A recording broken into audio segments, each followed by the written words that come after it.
धाराशिवमध्ये 15 कृषी अधिकाऱ्यांचे तडकाफडकी निलंबन. कृषीमंत्र्यांची मोठी कारवाई, कृषी खात्यात खळबळ. धाराशिवमधून बहुचर्चित कृषी निविष्ठा घोटाळ्याप्रकरणी राज्य सरकारने मोठी कारवाई करत तब्बल 15 कृषी अधिकाऱ्यांचे तडकाफडकी निलंबन केले आहे.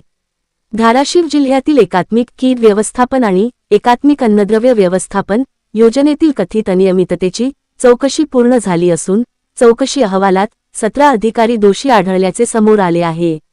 या अहवालाच्या आधारे कृषी मंत्री दत्ता भरणे यांनी कठोर भूमिका घेत दोषी अधिकाऱ्यांविरुद्ध कारवाईचे आदेश दिले. त्यानुसार 15 कृषी अधिकाऱ्यांचे तात्काळ निलंबन करण्यात आले आहे. या निर्णयामुळे राज्याच्या कृषी विभागात मोठी खळबळ उडाली असून इतर जिल्ह्यांतील अशाच योजनांचीही चौकशी होण्याची शक्यता व्यक्त केली जात आहे. या प्रकरणामुळे शेतकऱ्यांसाठी असलेल्या योजनांच्या अंमलबजावणीवर प्रश्नचिन्ह निर्माण झाले असून दोषींवर पुढे आणखी कठोर कारवाई होणार का याकडे सर्वांचे लक्ष लागले आहे. अशाच ताज्या आणि विश्वासार्ह बातम्यांसाठी जनसंसद न्यूज चॅनेलला सबस्क्राईब करा, व्हिडिओला लाईक करा आणि बेल आयकॉन दाबायला विसरू नका. धाराशिव प्रतिनिधी जनसंसद न्यूज.